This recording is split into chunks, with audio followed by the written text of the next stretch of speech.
हरीश कुमार जी ने, harmonium master जी ने ये गुरबाणी सुनाई है। इन्होंने एक साखी बोली है वाणी कहने से पहले, तो उसमें कहा है कि आग लगी आकाश में झरझर गिरे अंगार, जो संत ना होते जगत में जड़ मरता संसार। तो आदरणीय साधुसंग जी, इसका अर्थ क्या है? इसका अर्थ क्या है कि अगर जो संत महापुरुष जगत में ना आते, संसार जड़ के मर जाता। किसमें? विषय विकारों की अग्नि में, झूठ में, पखंडों में, सच्चाई का पता ही नहीं चलता कि सच्चाई क्या है। लेकिन उसके बाद इन्होंने वाणी बोली, आज दिवस ल्याऊं बलिहार। तो आदरणीय साधुसंग, जब हम छप्पर सत्संग कर रहे थे, गांव छप्पर के अंदर हमने सत्संग किया था अभी 5-7 दिन पहले, मैंने वहां बोला था कि भी जो गुरबाणी हम कहें उसी से संबंधित साखी होनी चाहिए। जो हम साखी बोल रहे हैं तो उसी से संबंधित वाणी होनी चाहिए। जैसे ये साखी हमने बोली है, ये फिट नहीं बैठ रही है, कॉम्बिनेशन नहीं बन रहा है। क्यों नहीं बन रहा है? यहां बोलनी चाहिए थी हारमोनियम मास्टर जी, क्योंकि मैं बात मुंह में कह देता हूं, मेरे याद नहीं रहती बात नहीं। क्यों? टोकने वाला आजकल दुनिया में जो टोकता है ना किसी को, उसको बुरा कहते हैं। लेकिन इसका अर्थ क्या है? जो टोकता है ना, उसका एहसान मानना चाहिए कि मेरे को सद्बुद्धि दी है। इसमें यहां साखी बोलनी थी, सतगुरु दिखे आवते और हंसी हमारी दे, ग्रह माथे का उतरा नैनन बड़े सदी। क्यों जी? तभी तो कहा गुरु जी ने, आज दिवस में ले बलिहारी। जब मेरे सतगुरु आए, मेरे घर आए, तो सतगुरु दिखे आवते हंसी हमारी दे, ग्रह माथे का उतरा नैनन बड़े सदी। तो ये साखी यहाँ कॉम्बिनेशन बढ़ता है। तो आगे से ध्यान रखें, कोई भी चाहे प्रिंस है चाहे और भी कोई है, हम जब साखी बोले, साखी बोलने से पहले हमें वाणी भी याद होनी चाहिए कि हमें इस साखी के ऊपर कौन सी वाणी लगेगी। तो जब हम वाणी से संबंधित साखी बोलेंगे और साखी से संबंधित वाणी बोलेंगे, तो फिर उसका कॉम्बिनेशन बनता है और अच्छी लगती है। गलत है कैसे? ठीक है ना? तो तभी माना जाएगा। और सत्संग को हम नीचे से ऊपर की ओर ले जाना है। सत्संग को नीचे से ऊपर की ओर ले जाना है। क्यों ले जाना है? क्योंकि इसलिए ले जाना है क्योंकि पहले हमें, जिस तरह सिख लोग कहते हैं ना, ये कच्ची वाणी है, ये पक्की वाणी है।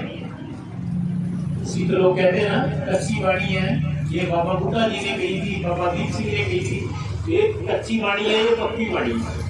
गुरु नानक जी ने कही। कच्ची वाणी किसको बोलते हैं? वो कच्ची वाणी बोलते हैं जो संसार का जो नीचे का कूड़ा करकट है, कूड़ा करकट किसे बताया? कूड़ा करकट बताया विकारों को। जितना माया के अंदर, माया के जाल में फंसना, पूरे कर्मों में फंसना, पूरी आदतों में फंसना, तो इनमें जो ये मन फंसा हुआ है, उससे निकालने के लिए हमें वो वाणी बोलनी है। तो उसको ये कहते हैं कच्ची वाणी। जैसे हम कह रहे थे, बीती आयु भजन नहीं की ना से, तो भयो तन तर तर कांपे, हरि सिमरन नहीं की ना। नहीं मन रमे प्रभु चरणन में, तन से प्रीत गाई। सत्संगत नहीं गुरु पद से, हर कीर्ति नहीं गाई। कहे विदास चरण की बने, तेरा कोई ना हो सही।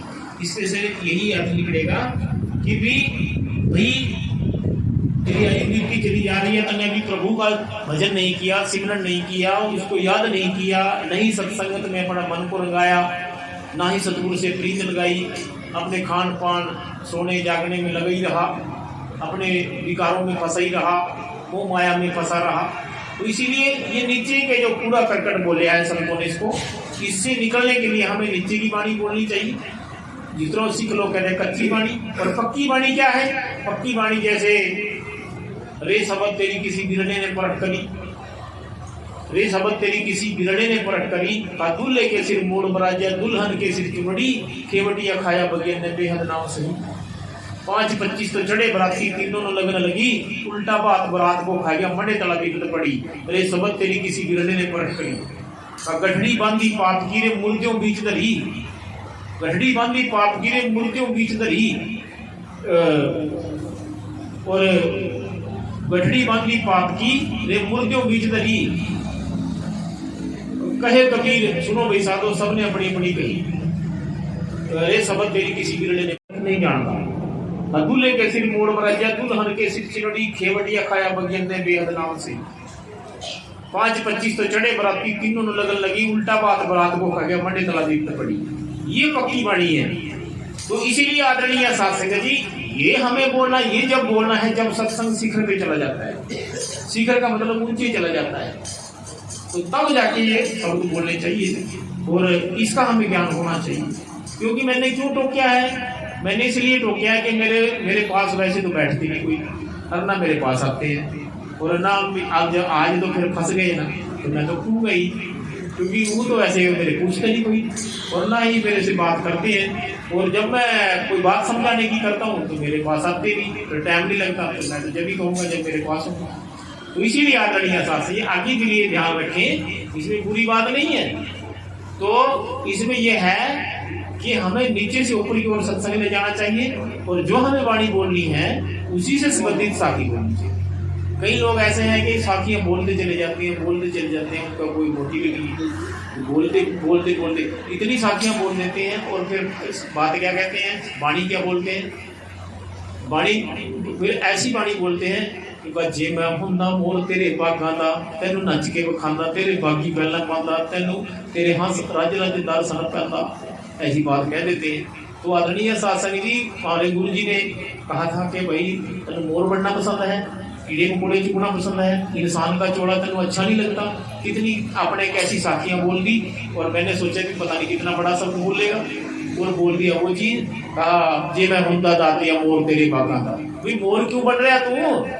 कीड़े मकोड़े चुगने वास्ते आया? तो इंसान बना रहो, इंसान बनने की कोशिश कर कि भी मैं उस अकाल पुरुष को पाऊंगा। क्यों? जड़ और चेतन दो शक्तियां तेरे अंदर इकट्ठी हैं, और किसी दुनिया में जड़ चेतन शक्ति पूर्ण नहीं है। अब पेड़ लगा लो, इसमें भी चेतन सत्ता नहीं है।